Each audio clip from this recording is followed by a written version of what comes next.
العلم هو النور الهادي والمفتاح لكل الخير من يرد الله به خيرا. السلام علیکم ورحمۃ اللہ وبرکاتہ۔ میرے عزیز طلبہ، اس سے پہلے والے سبق کے اندر صفات کے تعلق سے تمہیدی طور سے کچھ باتیں بیان کی گئی تھیں، جن میں صفت کا لغوی اور اصطلاحی معنی یعنی اصطلاحی تعریف اور اصطلاحی تعریف کی کئی صورتیں ذکر کی گئی تھیں، اور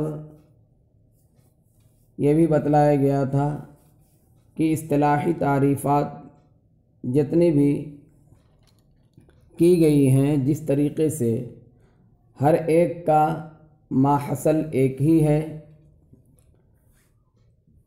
اور صرف تعبیرات کا فرق تھا، اور اسی طرح سے صفات کی اہمیت اور فائدہ ذکر کیا گیا تھا۔ اور ایک بات یہ بھی بتلائی گئی تھی کہ صفات کا ذکر مخارج کے بعد کیوں کیا جاتا ہے،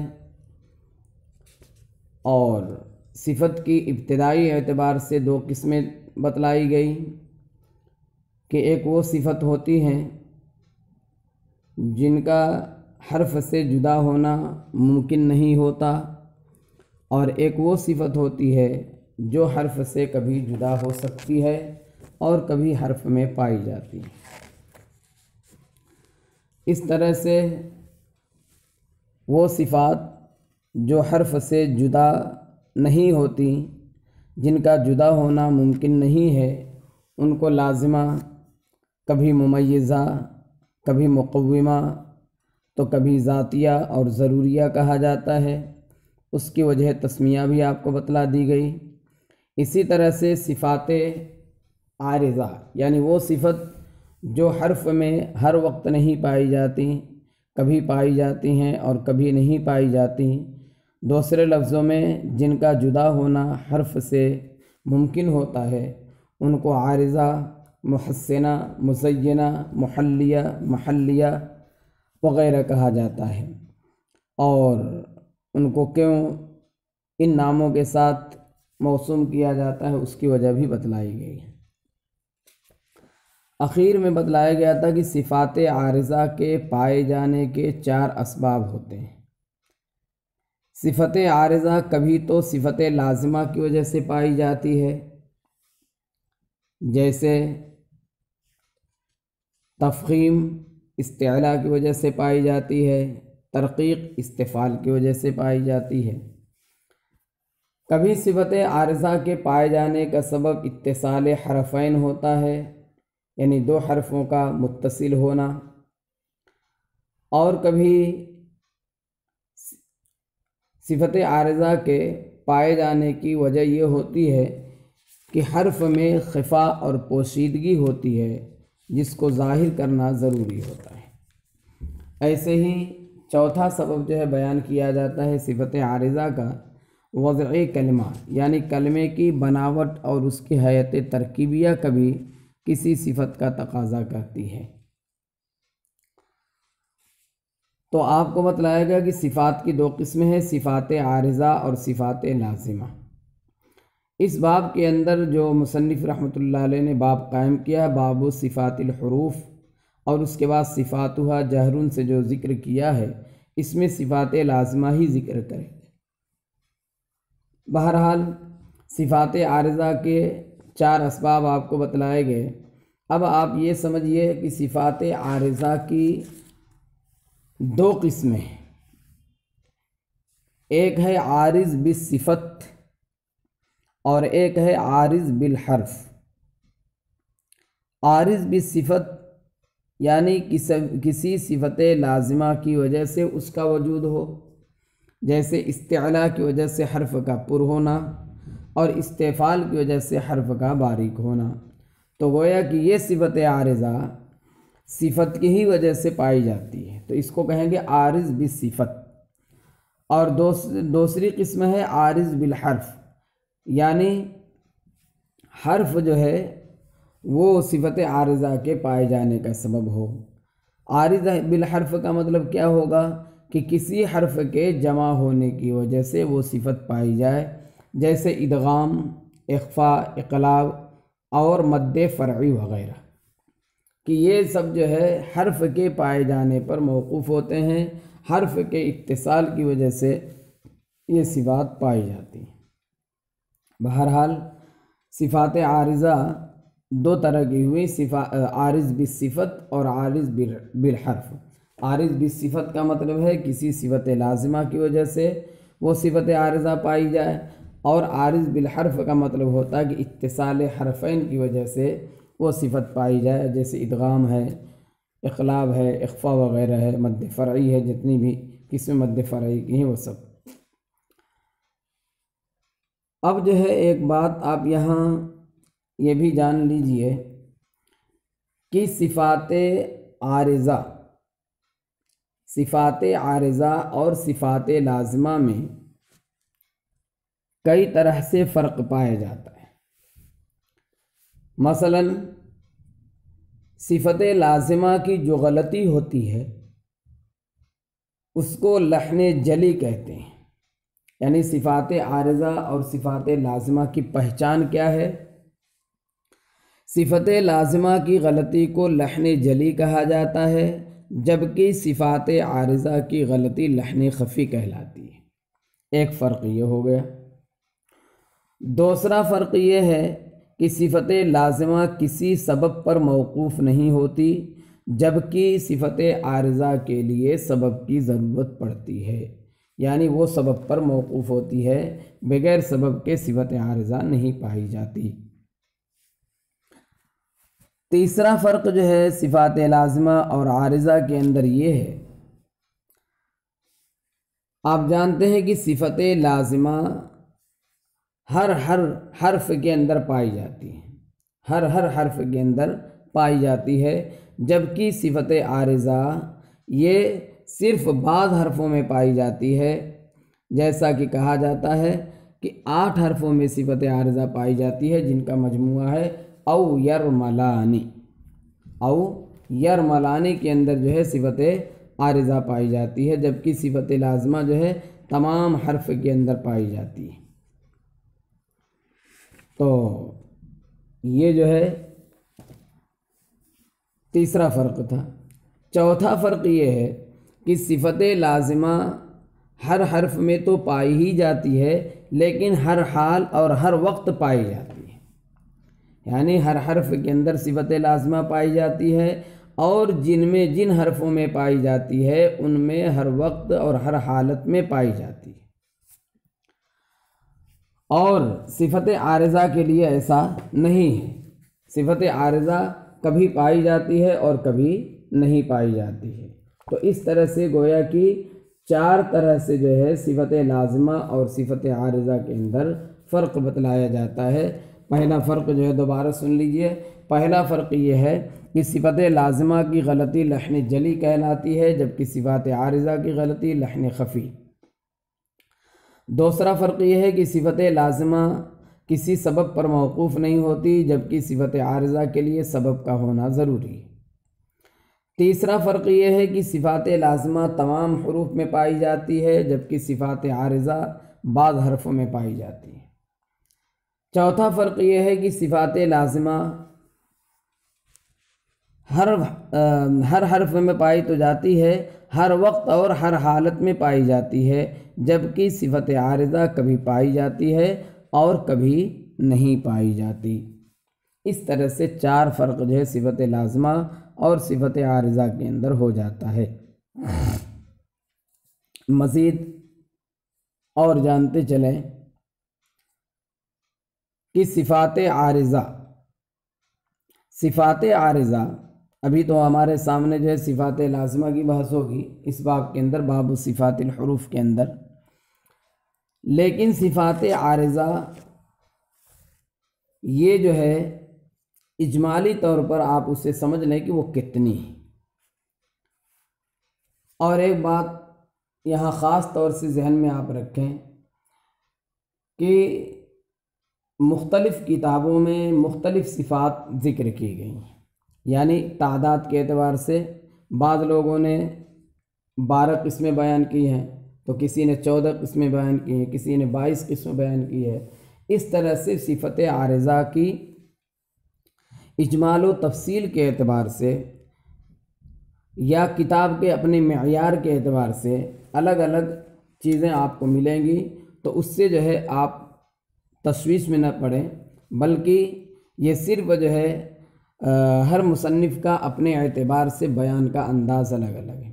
جیسے کوئی مختصر کتاب ہے تو اس میں صفات عارضہ کو کم بیان کیا ہے، تو اس لیے آپ سے میں یہ کہہ رہا ہوں کہ صفات عارضہ کو اجمالی طور پہ آپ سمجھ لیجئے کہ صفات عارضہ اجمالی طور سے کتنی ہیں۔ مثلا ایک کتاب والوں نے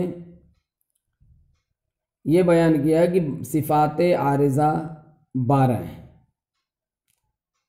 انہوں نے یوں بیان کیا ہے: تفخیم، ترقیق، اظہار، ادغام، اقلاب، اخفاء، غنہ زمانی، مد فرعی، صلہ، حذف، تسہیل اور ابدال۔ اس طرح سے انہوں نے 12 صفات ذکر کر دیں کہ جو ہے صفات عارضہ جو ہے 12 ہیں، کیونکہ ان کو اتنا ہی بیان کرنا تھا اس میں۔ اس کے علاوہ مزید جو ہے 13 قسمیں اور بھی بیان کی گئی بعض کتابوں کے اندر، یعنی یہ تو ہیں لیکن 13 قسمیں اور بیان کی گئی ہیں، تو گویا کہ کل 25 قسمیں ہو جائیں گی۔ لیکن جن لوگوں نے مزید جو 13 بیان کی ہے، انہوں نے ان 12 کو بیان نہیں کیا ہے، اس میں سے کچھ کو بیان کیا ہے۔ تو اس لیے میں نے آپ کو پہلے ہی کہا کہ یہ جو ہے اگر اختلاف کہیں ملتا ہے صفات عارضہ کی تعداد کا، تو اس کا مطلب یہ نہیں ہے کہ وہ صحیح اور یہ غلط ہے، بلکہ کتاب کے معیار کے اعتبار سے یا ضرورت کے اعتبار سے اس صفات عارضہ کی تعداد کے اندر فرق بیان کیا ہے لوگوں نے۔ بہرحال تو آپ نے 12 قسمیں تو صفات عارضہ کی سن لی، اور مزید جو ہے 13 قسمیں یوں بیان کی گئی ہیں: حرکت، سکون، اسکان، اشمام، تشدید، تخفیف، فتح، امالہ، تحقیق، اثبات، ادخال، نقل اور سکتہ، یہ بھی بیان کی گئی۔ اس طرح سے 25 ہو جاتی ہیں، اور بھی اگر کہیں اس طرح سے تفصیل مل جائے تو اور بڑھ بھی سکتی ہیں۔ تو اس لیے اس میں تشویش میں آپ نہ پڑیں کہ جو ہے صفات عارضہ کی مختلف قسمیں یعنی تعداد کے اعتبار سے کیوں بیان کی گئی ہیں، وہ ضرورت کے اعتبار سے اور کتاب کے معیار کے اعتبار سے یہ اختلاف بہرحال ہو جاتا ہے۔ تو اس طرح سے اجمالی طور سے آپ کے سامنے 25 قسمیں صفات عارضہ کی بیان کی گئی ہیں۔ بہرحال یہ کچھ تمہیدی باتیں تھیں جن کا جاننا آپ کے لیے منتہی ہیں، چونکہ اس لیے آپ کو جاننا ان تمام چیزوں کا ضروری تھا، اس لیے تمہیدی طور سے یہ باتیں آپ کے سامنے صفات کا بیان شروع کرنے سے پہلے بتلا دی گئی ہیں، تاکہ آپ کو صفات کی جب تشریح کی جائے اور صفات کو آپ پڑھیں تو آپ کو جو ہے صفات کے بیان میں بصیرت پیدا ہو۔ اب چلیے شروع کرتے ہیں کتاب۔ دیکھیے مصنف فرماتے ہیں: صفاتها جہر ورخ مستفل منفتح مصمتۃ وضد قل۔ صفاتها جہر ورخ مستفل منفتح مصمتۃ وضد قل۔ حروف کی صفات جہر، رخوہ، استفال، انفتاح اور اسمات ہیں۔ دوبارہ دیکھیے، حروف کی صفات جہر، رخوہ، استفال، انفتاح، اسمات ہیں۔ وضد قل، اور تم ان کی ضد کو بھی کہہ لو۔ وضد قل، اور تم ان کی ضدوں کو بھی کہہ لو۔ اس شعر کے اندر مصنف رحمۃ اللہ علیہ نے صفات متضادہ کی جو 10 قسمیں ہیں، آپ کو پہلے جو ہے بتلایا جا چکا ہے کہ صفات لازمہ جو ہیں یہ صفات لازمہ دو طرح کی ہوتی ہیں، صفات متضادہ اور صفات غیر متضادہ۔ آگے جو ہے مزید تفصیل آ رہی ہے۔ تو صفات متضادہ کی 10 قسموں میں سے 5 قسموں کا نام بیان کیا ہے، 5 قسموں کو بیان کیا ہے۔ اور آگے جو ہے وہ ضد قل کہہ کر کے ان کی ضدوں کو بھی بیان کر دیا۔ گویا ان کی ضدوں کو بیان تو نہیں کیا ہے، کہا کہ ان کی ضدوں کو بھی کہہ لو، یعنی اگلے شعر میں۔ تو اس شعر میں مصنف رحمۃ اللہ علیہ نے کیا کیا ہے، صفات متضادہ کی 5 قسموں کو ذکر کیا ہے۔ یہاں آپ جانتے ہیں کہ مصنف رحمۃ اللہ علیہ نے صرف یوں بیان کر دیا کہ صفاتھا جہر ورق مستفل منفتح مصمتۃ وضد قل۔ یہاں پر کسی صفت کی مصنف نے تعریف نہیں کی، صرف جو ہے نام ذکر کیا ہے،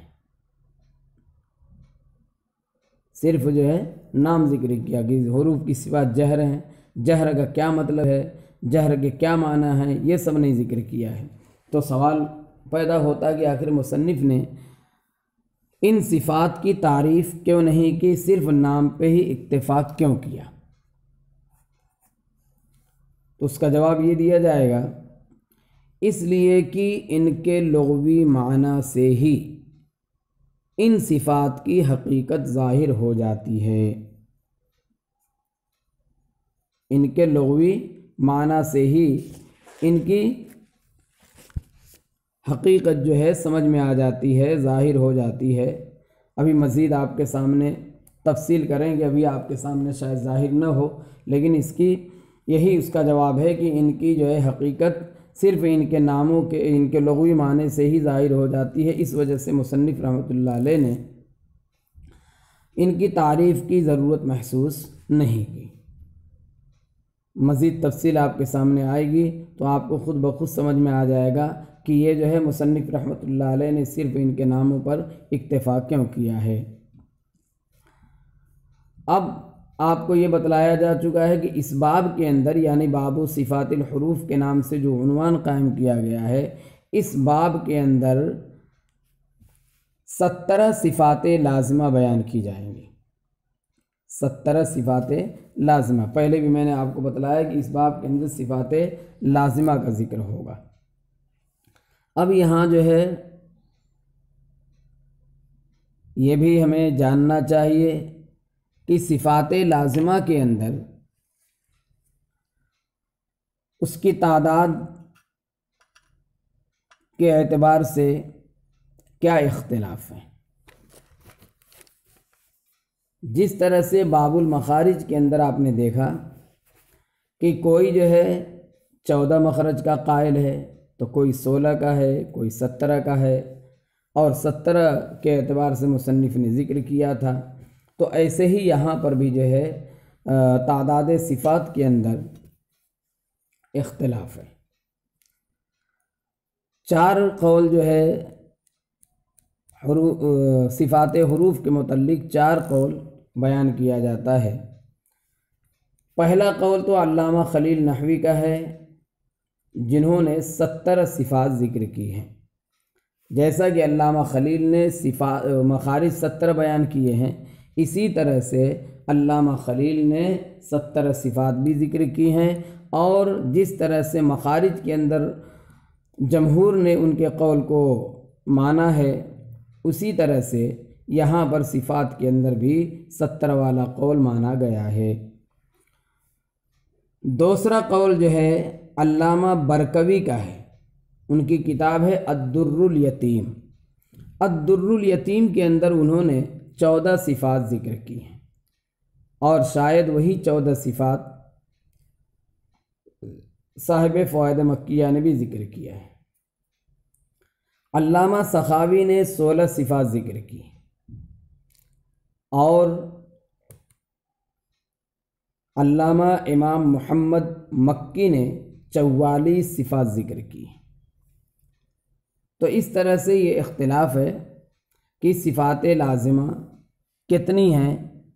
ایک قول کے مطابق جو ہے 17 ہیں، اور یہی جمہور کے یہاں جو ہے معمول بہا ہے، اور دوسرے قول کے اعتبار سے جو ہے 14 ہیں، علامہ برکوی نے بیان کیا ہے، اور علامہ سخاوی نے 16 ذکر کیا ہے، علامہ محمد مکی نے 44 صفات ذکر کی ہیں۔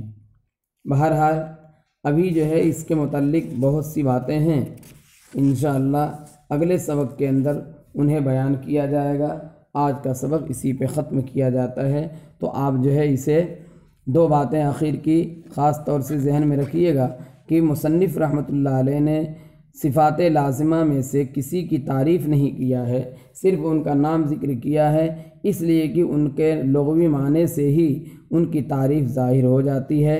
اور دوسری کہ اس باب کے اندر مصنف رحمۃ اللہ علیہ 17 صفات لازمہ بیان کریں گے، جو امام خلیل نحوی کا قول ہے، اور اس کے علاوہ علامہ برکوی نے 14، علامہ سخاوی نے 16 اور علامہ محمد مکی نے 44 صفات ذکر کی ہیں۔ بہرحال اسی پر آج ختم کیا جاتا ہے سبق۔ السلام علیکم ورحمۃ اللہ وبرکاتہ۔ السلام عليكم. لا تنسوا الاعجاب بالفيديو والاشتراك في القناة تشجيعا لنا لنستمر بنشر المزيد إن شاء الله.